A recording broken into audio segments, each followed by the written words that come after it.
ప్రజ్ఞా స్వేచ్ఛను హరించకూడదు. భారత రాజ్యాంగం కల్పించిన ఆర్టికల్ 19(1)A కల్పించిన భావప్రజ్ఞా స్వేచ్ఛను హరించకూడదు. హరిస్తే ఏం చేస్తారు? కేసులు పెడతారు. నేను అన్నాను అరెస్ట్ చేస్తారని భయమా సార్ అన్న. భయం ఉంటే యాంటిసిపేటరీ బెయిల్ పోతాను. నేను పోలే కదా అన్న. ఇంతవరకు యాంటిసిపేటరీ బెయిల్ పిటిషన్ వేయలేదు, వేయను కూడా. ఎందుకంటే నవ్వుతూ అన్నా, నా జీవితంలో చాలా అనుభవాలు వచ్చాయి, అసెంబ్లీతో సహా. ఒక జైలు అనుభవం రాలే, అది కూడా పోయి చేస్తే నా ఆత్మకథ పూర్తవుతుంది, ఇంకో చాప్టర్ అని చెప్పాను. సో అందువల్ల అరెస్ట్లకు భయపడే వాళ్ళమైతే ఇక్కడ దాకా రాకనే పోయేవాళ్ళం. నేను 30 ఏళ్ళ వయసులో యూనివర్సిటీలో అసిస్టెంట్ ప్రొఫెసర్గా ఉన్నప్పుడు Times of India group daily the ఇండిపెండెంట్కి ఒక ఆర్టికల్ రాశారు. అప్పుడు ముఖ్యమంత్రి నెదురుమల్లి జనార్దన్ రెడ్డి పైన glad to see him go అని రాశారు. అప్పుడు చీఫ్ మినిస్టర్ ఆఫీస్ నుంచి వైస్ ఛాన్సలర్ ఫోన్ వస్తే నన్ను పిలిపించాడు. ఏం నాగేశ్వర్, పెళ్ళై 4 ఏళ్ళు అయింది, కొడుకు పుట్టి 1 ఇయర్ కూడా కాలే, ఇప్పుడు మన ఉద్యోగం తీసేస్తే ఏమవుతుంది అన్నాడు. నేను తీసేయమన్నాడు సార్ మీ సీఎంను. ఒక 30 ఏళ్ళు అక్కడ ఇక్కడ ట్యూషన్లు చెప్పుకొని బతుకుతా, 30 ఏళ్ళ తర్వాత కోర్టులో సుప్రీంకోర్టుకి వెళ్ళి ఈ డబ్బులన్నీ తెచ్చుకుంటే జూబ్లీహిల్స్ ఇల్లు కట్టుకుంటా అని చెప్పాను. ఎందుకంటే నాకు అదొకటే మార్గం కనబడుతున్నా సార్, లేకపోతే లేదని చెప్పిన. అంటే అందువల్ల 30 ఏళ్ళ వయసులోనే భయపడలే, 62 ఏళ్ళ వయసులో భయపడతామా? సో అందువల్ల అది భయపడే ప్రసక్తే లేదు. అరెస్ట్ ఇంతవరకైతే మీకు ఫ్యాక్ట్స్ కూడా చెప్పాలి. ఎందుకంటే ఇక్కడ మాట్లాడిన వాళ్ళు చాలామంది బహుశా టీవీలు మిస్లీడ్ చేసిన రాంగ్ ఇన్ఫర్మేషన్తో కూడా ఉన్నట్టున్నారు. నా దగ్గరికి అరెస్ట్ చేసడానికి ఎవరైతే రాలే ఇప్పటివరకు, రారని నేను చెప్పను, ఇప్పటివరకు రాలేదు. హైదరాబాద్కు వచ్చారేమో తెలియదు, మా ఇంటికి రాలే. అయితే అక్కడ తెలంగాణ పోలీస్ ప్రొటెక్షన్కి వస్తే వాళ్ళ ఫోటోలు వేసి మన మీడియాలో ఆంధ్ర పోలీస్ వచ్చిందని రాశారు. ఆ వీడియోలో ఉన్న వ్యక్తి మన టోలీచెక్ సిఐ. సో అలా కూడా వచ్చాయి వార్తలు. ఆ వార్తలు కూడా ఇట్లాంటి పత్రికల్లోనే వచ్చాయి.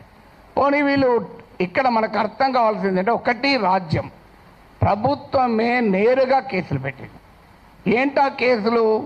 కులచిచ్చు పెట్టానట. నేను నా మాటలో ఎక్కడ కులమన్న పదమే లేదు, కులచిచ్చు పెట్టాను. పవన్ కళ్యాణ్ మాటల్లో కూడా చెప్పాడు కులం అని. అసలు నేను ఎక్కడ కులం తీసానో నాకు ఇప్పటికీ అర్థం కాలే. ఇప్పుడు ఒక అంశం వచ్చినప్పుడు అనేక మంది భిన్నమైన అభిప్రాయాలు ఉన్నవారు ఆ అంశాన్ని వరకు సమర్థిస్తుంటారు.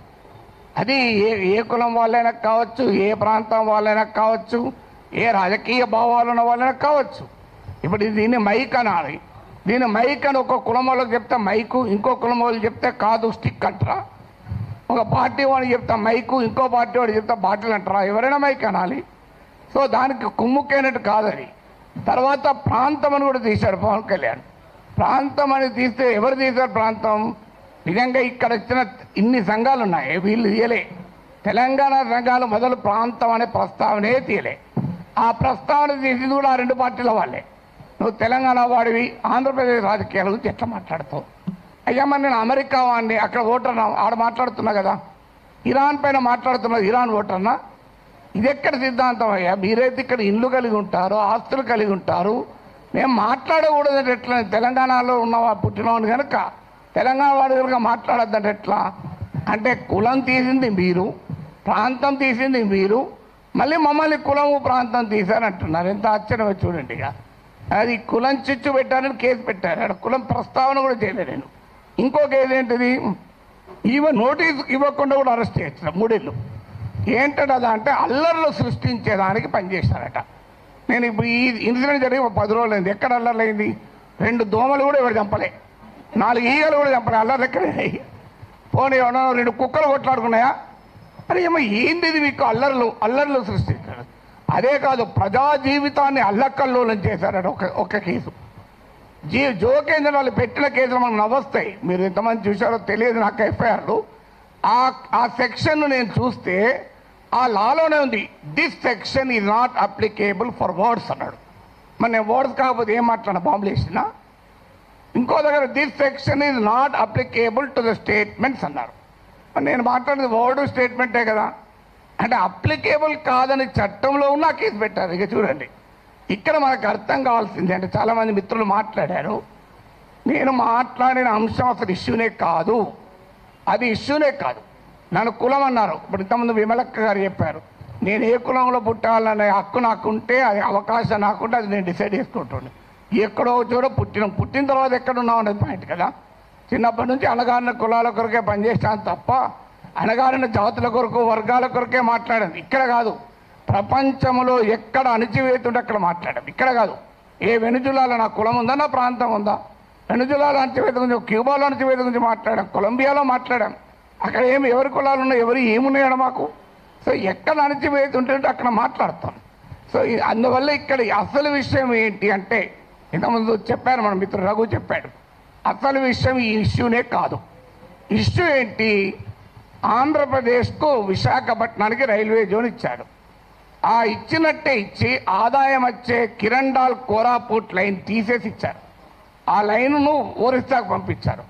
ఆంధ్రప్రదేశ్లో ఒక్క రాజకీయ పార్టీ అడగదు. నా పైన గంట సేపు డిబేట్ పెట్టే టీవీ ఛానల్ కూడా అడగవు. విచిత్రం ఏంటంటే, అయ్యా మరి ఈ రైల్వే జోన్ ఇచ్చారు, ఆదాయాన్ని ఇచ్చేదాన్ని తీసుకెళ్ళి ఒరిస్సాలో కలిపారు, ఇది అన్యాయం కదా అని ఒక్కరు అడగలే. నాగేశ్వర్ పైన 1 అవర్ డిబేట్ పెట్టిన వాళ్ళకు ఆంధ్రప్రదేశ్ ప్రజల కోసం అవసరమైన ఈ ఒక్క టాపిక్ మీద ఎందుకు డిబేట్ పెట్టరు? ఆన్సర్ లేదు. ఇక మీకు మచిలీపట్నం పామర్రు ప్రాంతంలో మీకు విలువైనటువంటి ఆయిల్ అండ్ గ్యాస్ నిక్షేపాల్ని ఓఎన్జీసీ కనుగొంటే అత్యంత చరిత్ర జరిగిన దుర్మార్గ చరిత్ర గల వేదాంతకి ఇచ్చేశారు. తూత్కుడిలో ప్రజల్ని చంపినటువంటి వేదాంతకి ఇచ్చారు. ఇది ఆంధ్రప్రదేశ్లో ఏ ప్రధాన పార్టీలు రెండూ అడగలే. ఇక్కడ నా పైన డిబేట్ పెట్టిన టీవీ వాళ్ళు అడగలే. విచిత్రం ఏదంటే, కానీ నేను అడిగాను, అది కోపం ఏంటంటే ఇలాంటి ఉదాహరణ 100 చెప్పగలుగుతాను. అందువల్ల పబ్లిక్గా క్వశ్చన్ చేయకూడదు. అందువల్ల ఒక్కసారి బెదిరిస్తే దాన్ని డాక్ట్రిన్ ఆఫ్ చిల్లింగ్ ఎఫెక్ట్ అంటారు. అంటే ఒక బెదిరిస్తే వీడు నోరు విప్పడని. కానీ గుర్తుపెట్టుకోవాలి, ఎంత బెదిరిస్తే అంత బిగ్గరగా అడుగుతాం, పని కట్టుకొని కూడా అడుగుతాం. అదే నేను అన్నది. అదే అని యుద్ధం మీరు మొదలు పెట్టారు, నేను ముగిస్తాను అన్నారు. మళ్ళీ దాన్ని పెట్టుకొని యుద్ధం చేస్తావట అంటారు. అయ్యా నేను ఏమన్నా అందులో క్లియర్గా నా ప్రజా సమస్యల పైన అన్నా అంటే, ఇప్పుడు ఇంకా దానిపైన కేసు పెట్టలేదు. బహుశా ఎఫ్ఐఆర్ ఛార్జ్షీట్లు ఆడి చేస్తారో తెలియదు. కానీ ఒక్కటి మాత్రం మళ్ళీ చెప్తున్నాను, మీరు అరెస్ట్ చేసుకుంటారా, కేసులు విత్డ్రా చేస్తారా, చెయ్యరా, అది మీ ఇష్టం. మేము మాత్రం మాట్లాడుతూనే ఉంటాం. We will die but we will not give up our right to free speech అన్నది మా మాట. చావనన్నా చేస్తాం కానీ మాట్లాడే హక్కుడు వదులుకోము. మీకే అణిచివేత వేసినా దానికి మేము సిద్ధం, సంతోషం. మీరు వస్తారంటే చెప్పండి, టైము ప్లేస్ కూడా చెప్పండి, ఆడికి వస్తా, కావాలంటే అరెస్ట్ చేసుకోండి. Thank you very much.